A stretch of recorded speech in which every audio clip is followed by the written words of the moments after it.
Os Estados Unidos e a Ucrânia assinaram um acordo que estabelece um fundo de investimento para a reconstrução do país em guerra com a Rússia desde 2022 e permite ao governo Trump explorar recursos naturais ucranianos, como as reservas de terras raras. Ao anunciar a assinatura do acordo, o secretário do Tesouro norte-americano Scott Bessent afirmou que a medida é um passo para acabar com o conflito.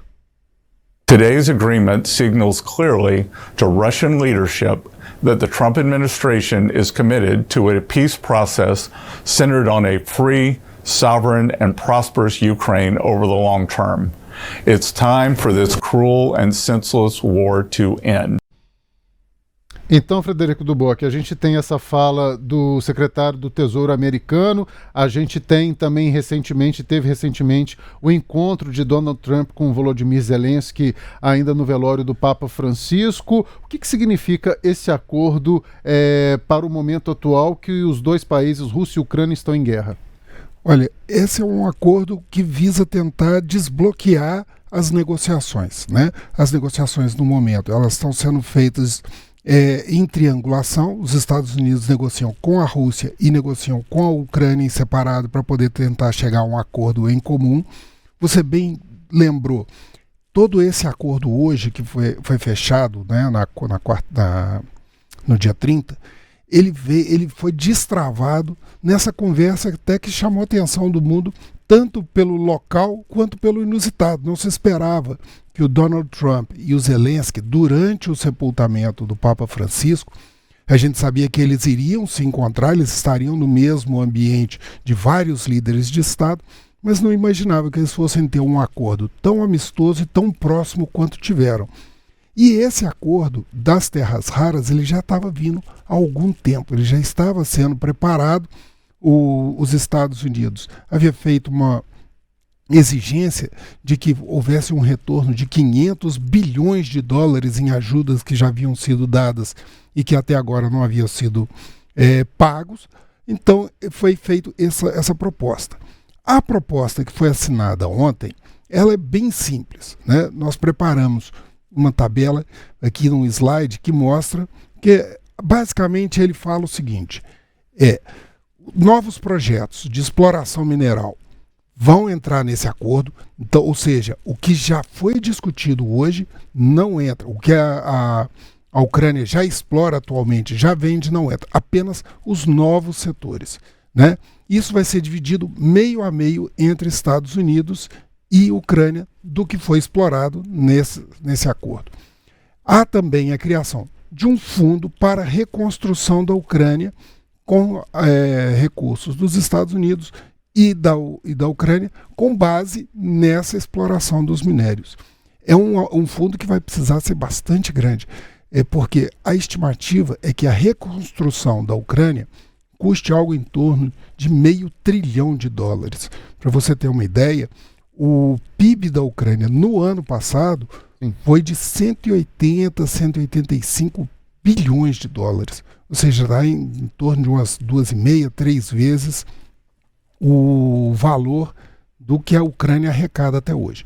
Então, isso é o que foi oferecido e, em contrapartida, os Estados Unidos retomam, né, de forma contínua, garantem esse fornecimento de recursos financeiros e de recursos militares, né? Ao longo da guerra, os Estados Unidos são o principal fornecedor de ajuda financeira para a Ucrânia. Isso é em torno de 100 milhões de euros, 100 bilhões de euros até agora, né, nesses 3 anos de guerra.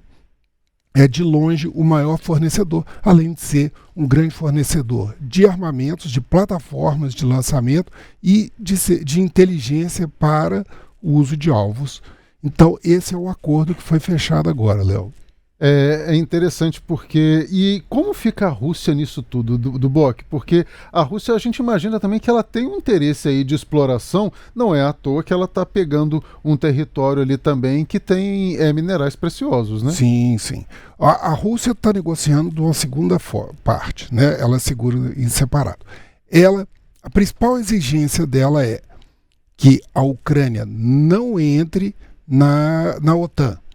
Segunda exigência, a manutenção dos territórios ocupados até agora. É mais ou menos 1/5 do território da Ucrânia hoje é ocupado pela Rússia, né?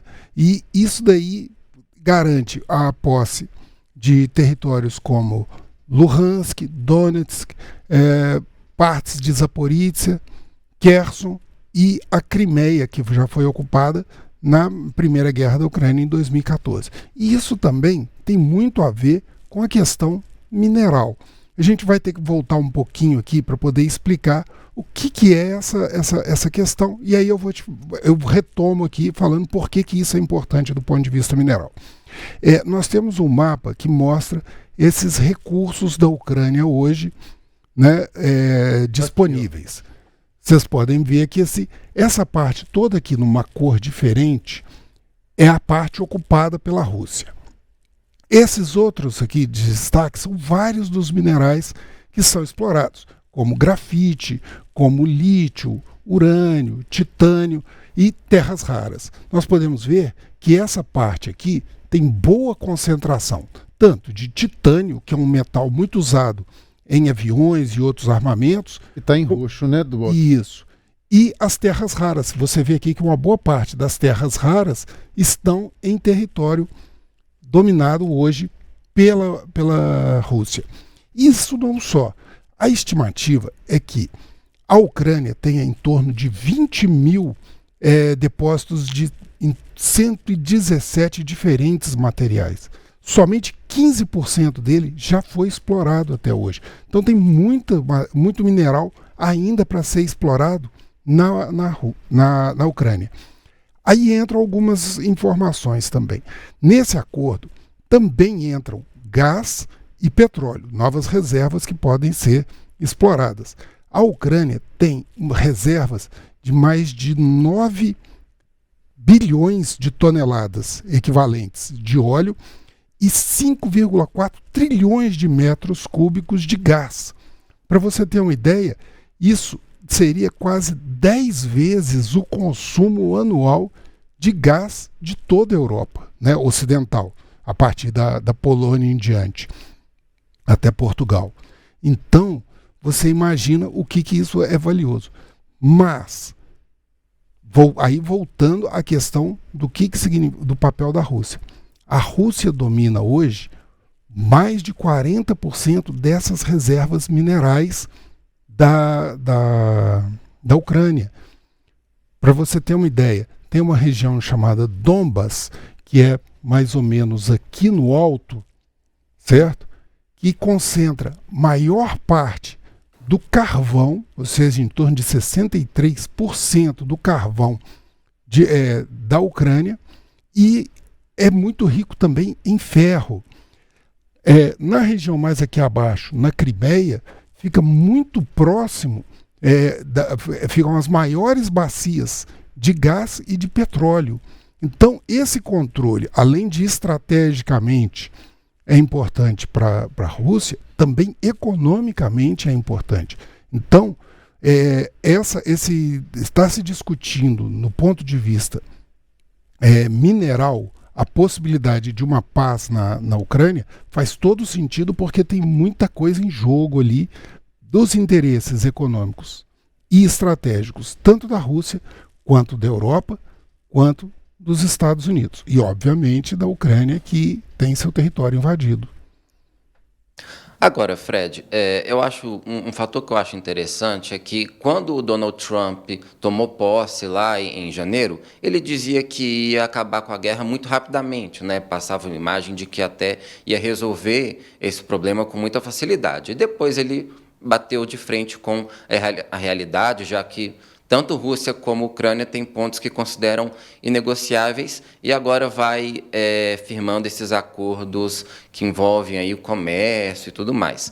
Você acha que acordos como esse, acordos comerciais, podem abrir caminho eventualmente para a Ucrânia começar a ceder um pouco essa negociação? Porque nessa negociação tem pontos muito sensíveis, né? Ceder territórios, a Ucrânia diz que não quer ceder, por exemplo, nem mesmo a Crimeia, que está sendo ocupada pela Rússia desde 2014, quanto mais as que a Rússia começou a ocupar agora com a invasão, você acha que pode abrir caminho através desses acordos econômicos ou ainda é muito difícil destravar tudo isso? Como você bem falou, o teste da realidade foi bastante brutal para o Trump, né? Ele achava que seria muito fácil resolver uma coisa muito complexa, né?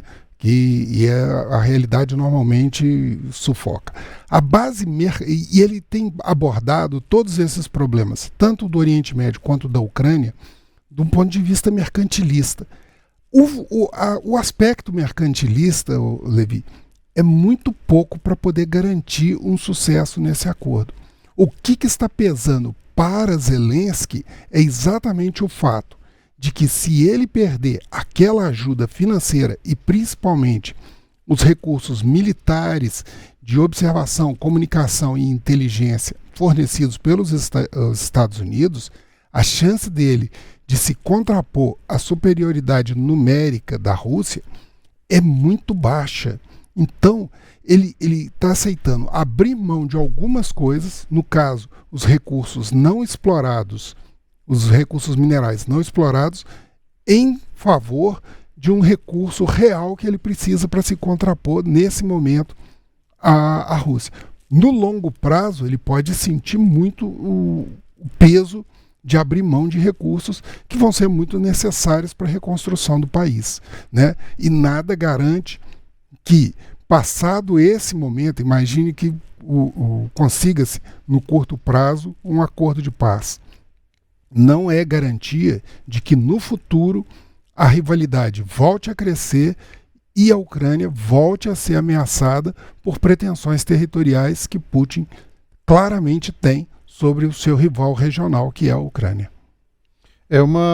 A gente lamenta demais, né, Fred, toda essa situação. Na hora que mostrou o mapa aqui, eu fiquei assim, bem impressionado com o tamanho do território que a Rússia já ocupou da Ucrânia, a Crimeia, que está desde 2014, como bem lembrou o Levi, e a gente não vê, por mais que a gente espere um acordo de paz, mas será que isso realmente vai ser possível nos termos que os dois países querem, né? Eu acho que é muito difícil, até para a gente poder concluir esse debate nosso do Internacional de hoje, mas eu acho que é muito difícil porque a Ucrânia não quer abrir mão de nada, nem mesmo da Crimeia, que já está ocupada há mais de 10 anos. E a Rússia quer cada vez mais tomar territórios e explorar mineralmente. Enfim, é um acordo complicado, por mais que a gente tenha esperança de que ele aconteça logo. Sim, e se você lembrar de uma coisa, enquanto se estava negociando em Washington, a guerra continuava lá.